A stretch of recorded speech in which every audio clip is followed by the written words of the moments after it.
The billionaire fired her pregnant assistant. She returned as the majority stakeholder. You're in a glass office on the 47th floor. Outside, the city hums with indifference. Inside, your hands are shaking. You've just been handed a manila envelope.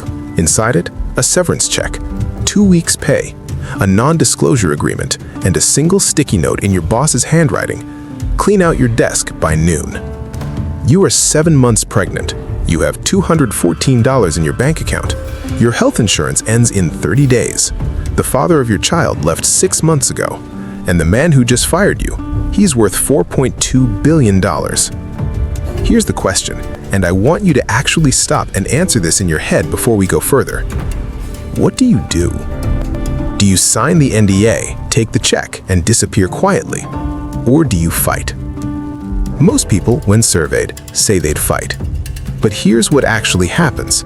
We'll come back to that, because first, we need to talk about a deeper question, one that cuts through money, power, and ambition, and goes straight to the core of who you are.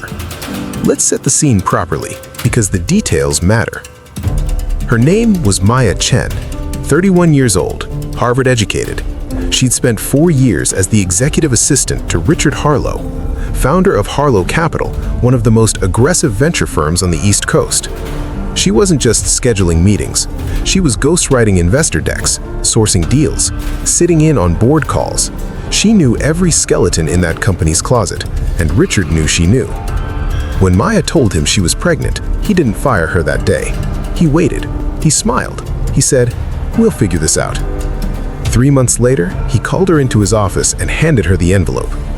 "Performance issues," he said. "It's just not working out." Now here's where it gets philosophically interesting, and I promise this is going somewhere you didn't expect. Most of us, when we hear this story, immediately assign roles: villain, victim. We feel indignation, we feel protective. That instinct is human and it's important. But let's slow down, because the real dilemma isn't about Maya and Richard. It's about power, and what we believe justifies it. Here's the question underneath the question. If someone has more power than you, are they allowed to use it? Think about every answer you've ever given to that. Your boss, your landlord, your government, your parents. We live inside hierarchies every single day, and every single day, we make unconscious peace treaties with them. We accept certain forms of power over us in exchange for security, money, belonging. Maya's story forces that treaty into the light. She signed the NDA. I know, most people say they'd fight, but she signed it. And here's the twist that changes everything. Before she signed, she read it. Not skimmed, read.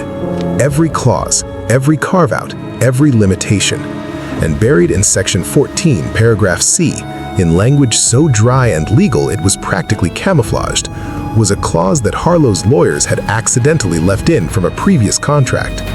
It was an equity participation clause, boilerplate from a partnership agreement template. It hadn't been scrubbed. According to that clause, Maya, having worked in a strategic advisory capacity for over 3 years, was entitled to 0.5% equity in any portfolio company she had materially contributed to. She had materially contributed to 11 of them. She signed the NDA. She also had a lawyer review that clause.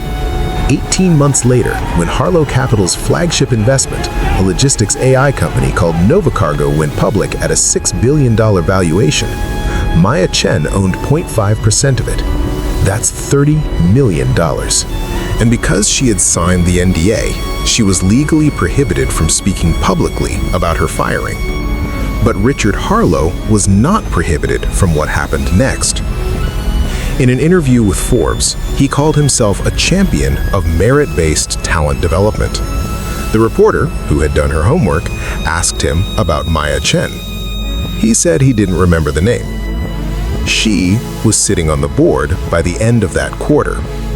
Now, before you feel too good about that ending, I need to complicate it. Because here's where we raise the stakes. Imagine you're not Maya. Imagine you're Richard. I know, you don't want to be Richard. Stay with me. You built a company from nothing. You slept 4 hours a night for 8 years. You made payroll during 2008 when every other firm was collapsing. You employed 340 people. You made decisions that kept families fed.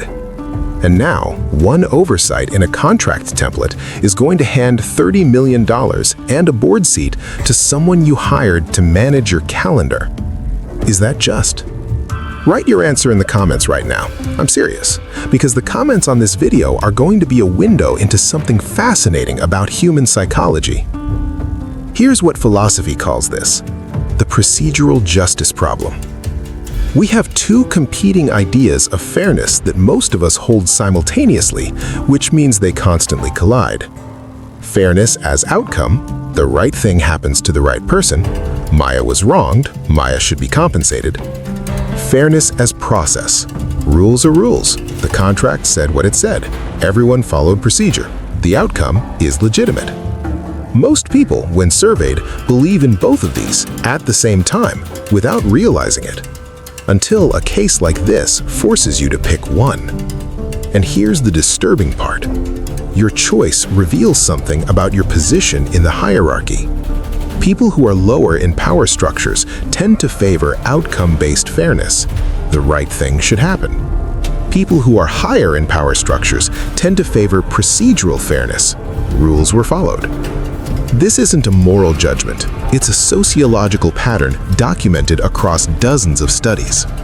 Which means the way you answered the question about Richard just told you something about where you see yourself. Now, let me tell you about a real case that makes this even darker. 1970, Texas. A woman named Ida Phillips applied for a management position at Martin Marietta Corporation. She was qualified. She had experience. She was denied. The reason? She had preschool-aged children. Martin Marietta was hiring men with preschool-aged children, just not women. The case went to the Supreme Court, Phillips v. Martin Marietta Corp. It became the first sex discrimination case heard under Title VII of the Civil Rights Act.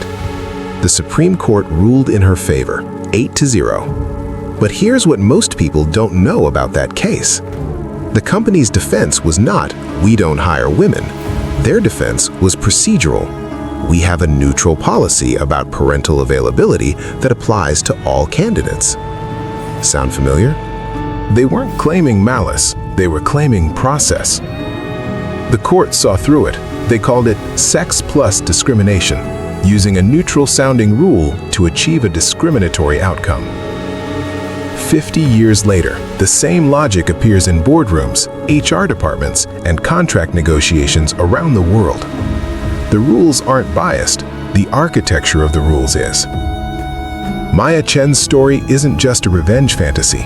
It's a case study in how power encodes itself into language, and how the only way to dismantle it is to understand the language better than the people who wrote it. She didn't fight loudly. She didn't go viral. She didn't cry on camera. She read the contract. Now I want to push you one level further, because this is where most people stop watching, and the people who stay are the ones who actually want to be challenged. Here's the final scenario. You are now Richard Harlow's daughter. You're 24, you just graduated. Your father is brilliant and ruthless, and you've spent your whole life watching him build something extraordinary. You also know what he did to Maya Chen. You were there when he came home that night. You saw the look on his face. Not guilt exactly, relief. He asks you to join the company. Do you? Because if you say no, you're making a moral statement, but you're also walking away from the only life you know, from a father who loves you in the only way he knows how, from a future that most people would kill for. And if you say yes, you become complicit. Maybe not in what he did, but in the structure that allowed it. This is called the problem of inherited complicity, and it doesn't just apply to billionaire families. It applies to every country that was built on something unjust and is now something better. It applies to every institution, universities, churches, corporations, governments that has a complicated past and a useful present. It applies to you, because you live inside systems you didn't build and didn't choose. You benefit from some of them, you're harmed by others, and every single day you make the same unconscious calculation that Richard Harlow's daughter has to make consciously. How much do I challenge the structure, and how much do I use it? There is no clean answer. Anyone who tells you there is either naive or selling something. The philosopher John Rawls called this the veil of ignorance, the idea that a truly just society is one you'd agree to enter without knowing your position in it, rich or poor, powerful or powerless, pregnant or not. Would you agree to enter a world where what happened to Maya Chen was possible? Here's what actually happened to Maya Chen.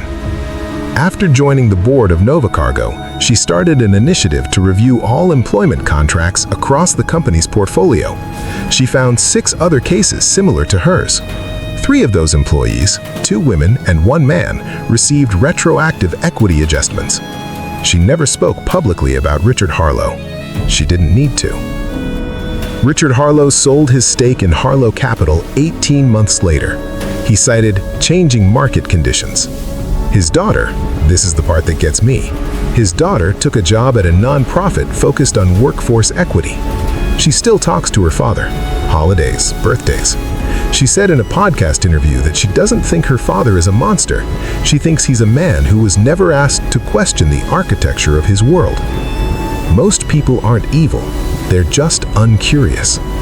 And that, right there, is the hardest moral dilemma in this entire video. Not the contract clause, not the firing, not even the equity. The dilemma is this: is incuriosity a moral failure? If you never asked whether the system you're benefiting from is just, if you never picked up the contract and read the fine print of your own life, is that a choice you're responsible for? I think you know the answer, and I think that's why you're still watching. Before you click away, tell me in the comments, would you have signed that NDA? Would you have read Section 14? And if you were Richard Harlow's daughter, what would you have done? Because the most important moral decisions in your life won't come with warning labels. They'll come disguised as contracts, as job offers, as relationships, as silence when you should have spoken. The question isn't whether you face dilemmas like Maya's. The question is whether you're paying attention when you do.